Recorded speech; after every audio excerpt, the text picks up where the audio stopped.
الحمد لله الذي أنزل على عبده الكتاب ولم يجعل له عوجا قيما لينذر بأسا شديدا من لدنه ويبشر المؤمنين الذين يعملون الصالحات أن لهم أجرا حسنا ماكثين فيه أبدا وينذر الذين قالوا اتخذ الله ولدا ما لهم به من علم ولا لآبائهم كبرت كلمة تخرج من أفواههم إن يقولون إلا كذبا فلعلك باخع نفسك على آثارهم إن لم يؤمنوا بهذا الحديث أسفا إنا جعلنا ما على الأرض زينة لها لنبلوهم أيهم أحسن عملا وإنا لجاعلون ما عليها صعيدا جرزا أم حسبت أن أصحاب الكهف والرقيم كانوا من آياتنا عجبا إذ أوى الفتية إلى الكهف فقالوا ربنا آتنا من لدنك رحمة وهيئ لنا من أمرنا رشدا فضربنا على آذانهم في الكهف سنين عددا ثم بعثناهم لنعلم أي الحزبين أحصى لما لبثوا أمدا نحن نقص عليك نبأهم بالحق إنهم فتية آمنوا بربهم وزدناهم هدى وربطنا على قلوبهم إذ قاموا فقالوا ربنا رب السماوات والأرض لن ندعو من دونه إلها لقد قلنا إذا شططا هؤلاء قوم اتخذوا من دونه آلهة لولا يأتون عليهم بسلطان بين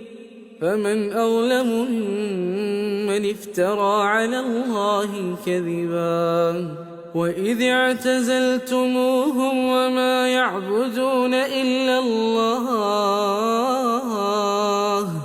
فأووا إلى الكهف ينشر لكم ربكم من رحمته ويهيئ لكم من أمركم مرفقا وترى الشمس إذا طلعت تزاور عن كهفهم ذات اليمين وإذا غربت تقرضهم ذات الشمال وهم في فجوة منه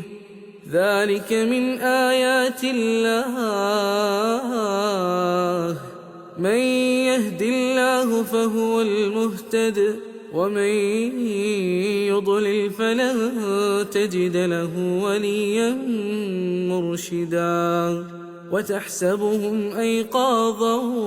وهم رقود ونقلبهم ذات اليمين وذات الشمال وكلبهم باسط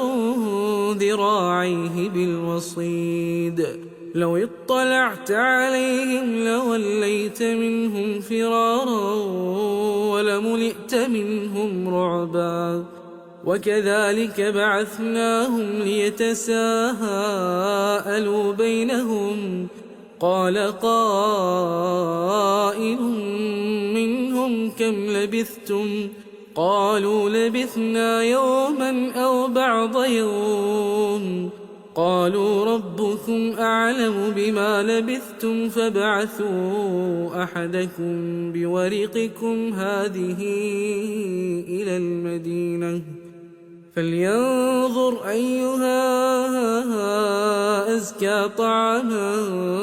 فليأتكم برزق منه وليتلطف ولا يشعرن بكم أحدا إنهم إن يظهروا عليكم يرجموكم أو يعيدوكم في ملتهم ولن تفلحوا إذن أبدا وكذلك أعثرنا عليهم ليعلموا أن وعد الله حق وأن الساعة لا ريب فيها إذ يتنازعون بينهم أمرهم فقالوا ابنوا عليهم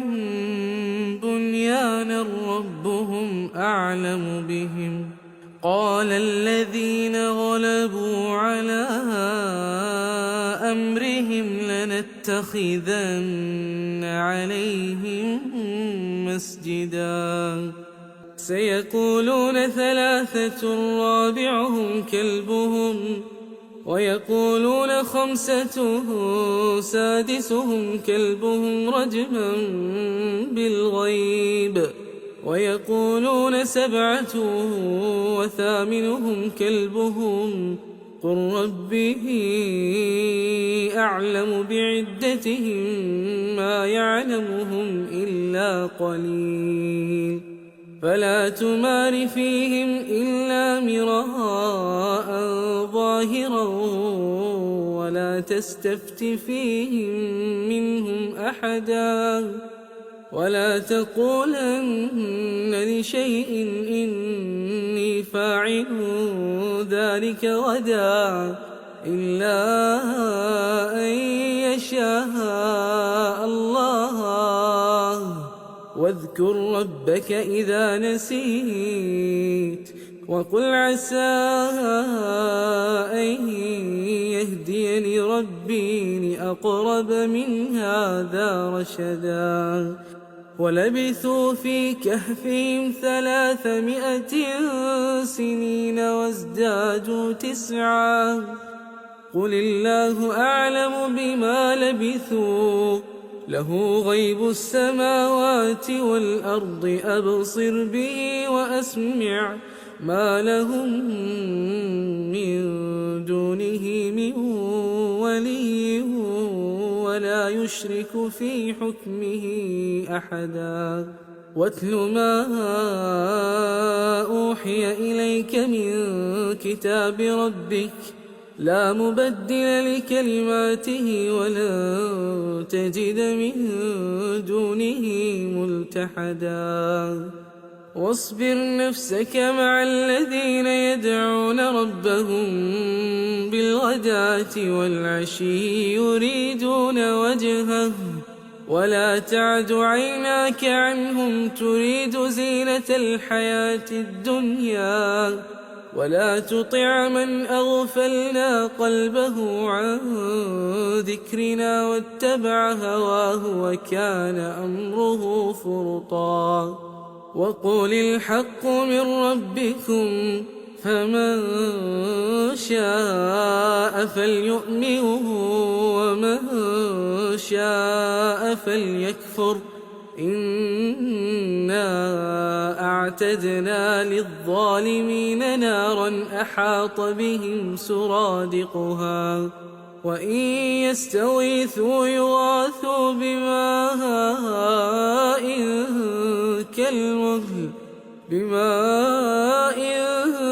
كالمهل يشوي الوجوه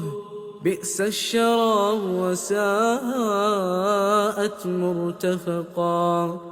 إن الذين آمنوا وعملوا الصالحات إنا لا نضيع أجر من أحسن عملا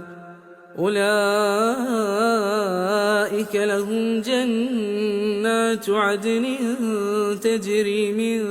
تحتهم الأنهار يحلون فيها من أساور من ذهب ويلبسون ثيابا خضرا من سندس واستبرق متكئين فيها على الأرائك نعم الثواب وحسنت مرتفقا واضرب لهم مثل الرجلين جعلنا لأحدهما جنتين من أعناب وحففناهما بنخل وجعلنا بينهما زرعا كلتا الجنتين آتت أكلها ولم تظلم منه شيئا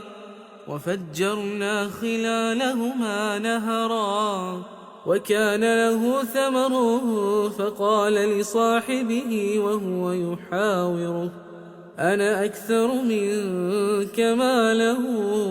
وأعز نفرا ودخل جنته وهو ظالم لنفسه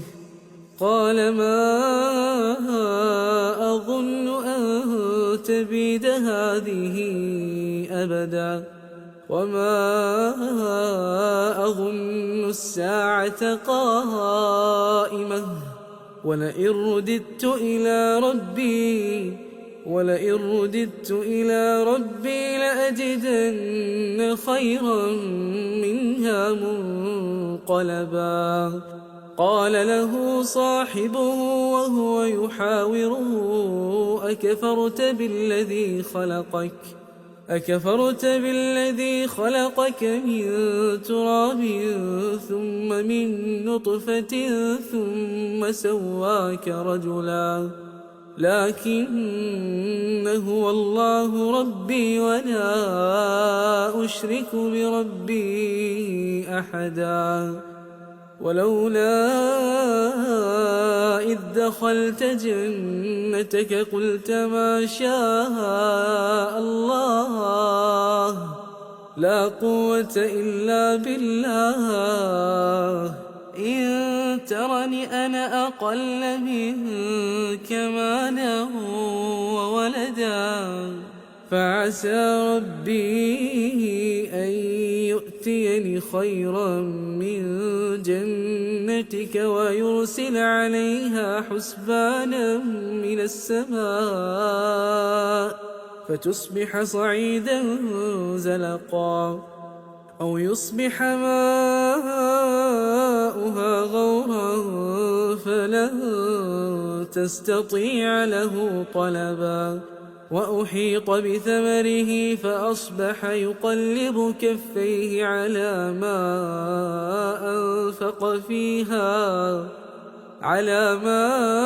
أنفق فيها وهي خاوية على عروشها ويقول يا ليتني لم أشرك بربي أحدا ولم تكن له فئة ينصرونه من دون الله وما كان منتصرا هنالك الولاية لله الحق هو خير ثوابا وخير عقبا واضرب لهم مثل الحياة الدنيا كماء أنزلناه من السماء فاختلط به نبات الأرض فأصبح هشيما تذروه الرياح وكان الله على كل شيء مقتدرا المال والبنون زينة الحياة الدنيا والباقيات الصالحات خير عند ربك ثوابا وخير أملا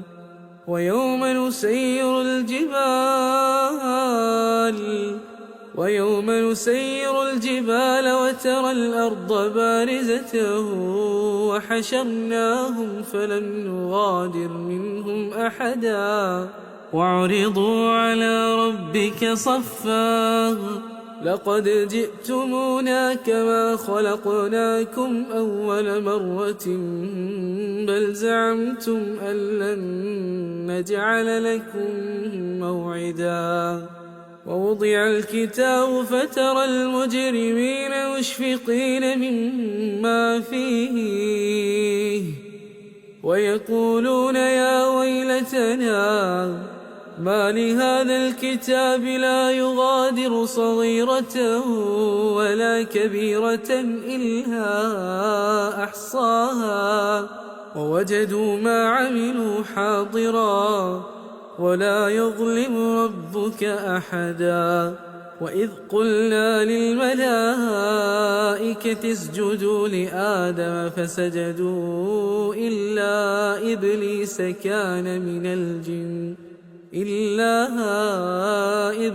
كان من الجن ففسق عن أمر ربه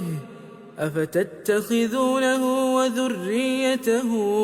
أولياء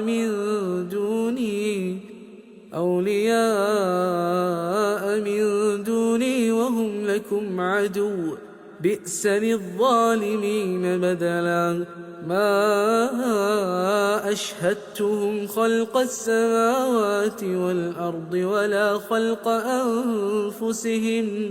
وما كنت متخذ المضلين عضدا ويوم يقول نادوا شركائي الذين زعمتم فدعوهم فلم يستجيبوا لهم وجعلنا بينهم موبقا ورأى المجرمون النار فظنوا أنهم مواقعوها ولم يجدوا عنها مصرفا ولقد صرفنا في هذا القرآن للناس من كل مثل وكان الإنسان أكثر شيء جدلا وما منع الناس أن يؤمنوا إذ جاءهم الهدى ويستغفروا ربهم إلا أن تأتيهم سنة الأولين أو يأتيهم العذاب قبلا وما نرسل المرسلين إلا مبشرين ومنذرين ويجادل الذين كفروا بالباطل ليدحضوا به الحق واتخذوا آياتي وما أنذروا هزوا ومن أظلم ممن ذكر بآيات ربه فأعرض عنها ونسي ما قدمت يداه إنا جعلنا على قلوبهم أكنة أن يفقهوه وفي آذانهم وقرا وإن تدعهم إلى الهدى فلن يهتدوا إذن أبدا وربك الغفور ذو الرحمة لو يؤاخذهم بما كسبوا لعجل لهم العذاب بل لهم موعد لن يجدوا من دونه موئلا وتلك القرى أهلكناهم لما ظلموا وجعلنا لمهلكهم موعدا وإذ قال موسى لفتاه لا أبرح حتى أبلغ مجمع البحرين أو أمضي حقبا فلما بلغا مجمع بينهما نسيا حوتهما فاتخذ سبيله في البحر سربا فلما جاوزا قال لفتاه آتنا غداءنا لقد لقينا من سفرنا هذا نصبا قال أرأيت إذ أوينا إلى الصخرة فإني نسيت الحوت وما أنسانيه إلا الشيطان أن أذكره واتخذ سبيله في البحر عجبا قال ذلك ما كنا نبغي فارتدا على آثارهما قصصا فوجدا عبدا من عبادنا آتيناه رحمة من عندنا وعلمناه من لدنا علما قال له موسى هل أتبعك على أن تعلمني مما علمت رشدا قال إنك لن تستطيع معي صبرا وكيف تصبر على ما لم تحط به خبرا قال ستجدني إن شاء الله صابرا ولا أعصي لك أمرا قال فإن اتبعتني فلا تسألني عن شيء حتى أحدث لك منه ذكرا فانطلقا حتى إذا ركبا في السفينة خرقها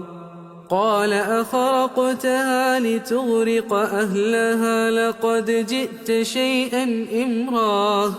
قال ألم أقل إنك لن تستطيع معي صبرا قال لا تؤاخذني بما نسيت ولا ترهقني من أمري عسرا فانطلقا حتى إذا لقيا غلاما فقتله قال أقتلت نفسا زكية بغير نفس لقد جئت شيئا نكرا قال ألم أقل لك إنك لن تستطيع معي صبرا قال إن سألتك عن شيء بعدها فلا تصاحبني قد بلغت من لدني عذرا فانطلقا حتى إذا أتيا أهل قرية استطعما أهلها فأبوا أن يضيفوهما فوجدا فيها جدارا يريد أن ينقض فأقامه قال لو شئت لاتخذت عليه أجرا قال هذا فراق بيني وبينك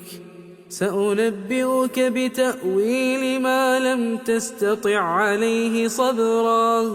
أما السفينة فكانت لمساكين يعملون في البحر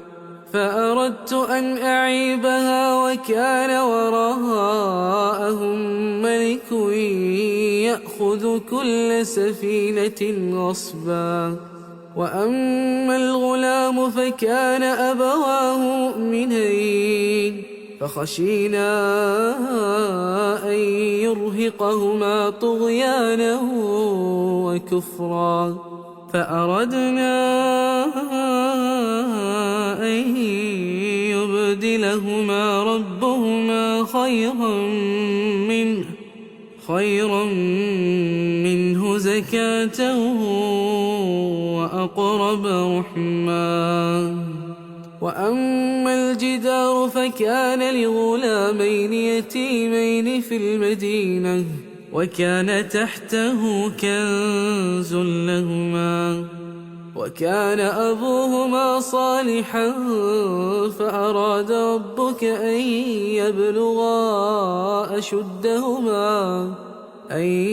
يبلغا أشدهما ويستخرجا كنزهما رحمة من ربك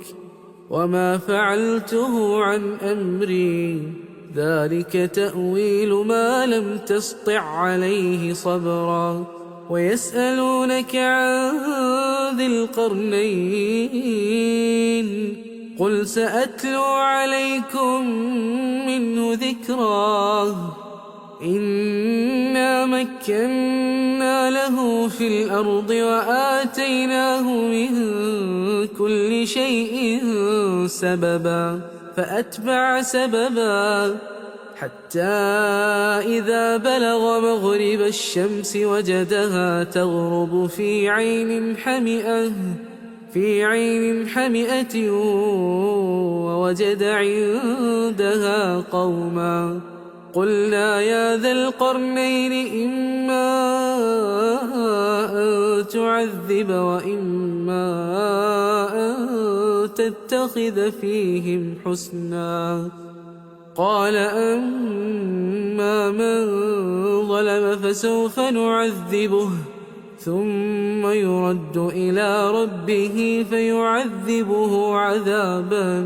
نكرا وأما من آمن وعمل صالحا فله جزاء الحسنى وسنقول له من أمرنا يسرا ثم أتبع سببا حتى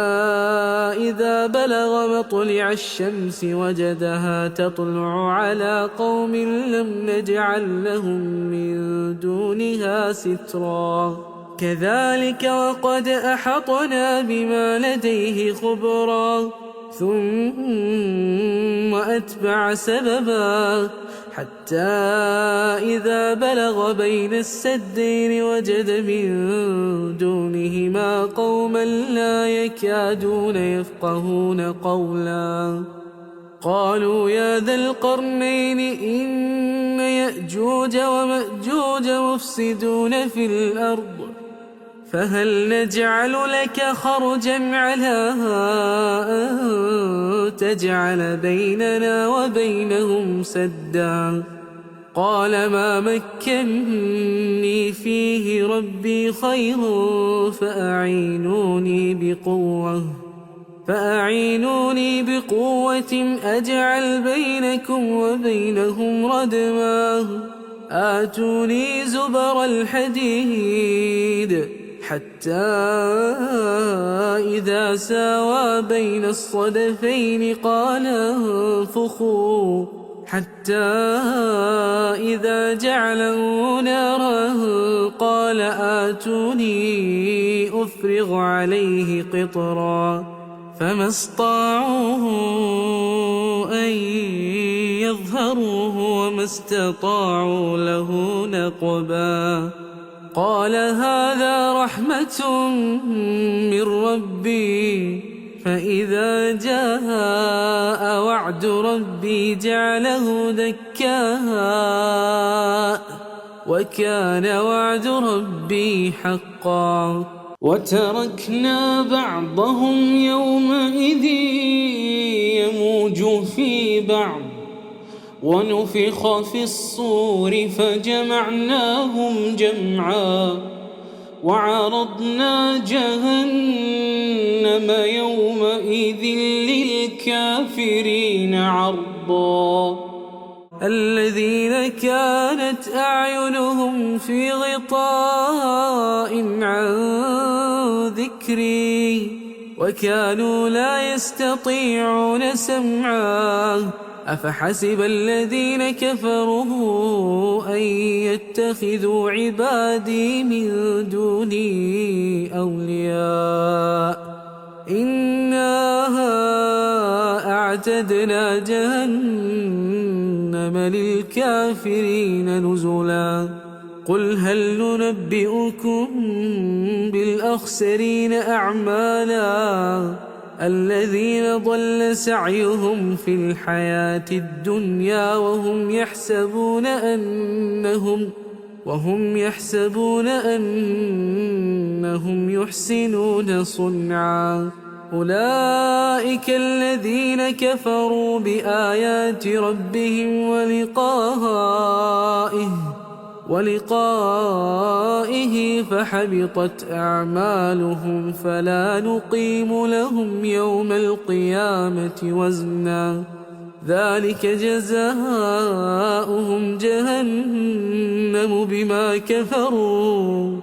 واتخذوا آياتي ورسلي هزوا إن الذين آمنوا وعملوا الصالحات كانت لهم جنات الفردوس نزلا خالدين فيها لا يبغون عنها حولا قل لو كان البحر مدادا لكلمات ربي لنفد البحر قبل أن تنفد كلمات ربي ولو جئنا بمثله مددا قل إنما أنا بشر مثلكم يوحى إلي أنما إلهكم إله واحد فمن كان يرجو لقاء ربه فليعمل عملا صالحا ولا يشرك بعبادة ربه أحدا.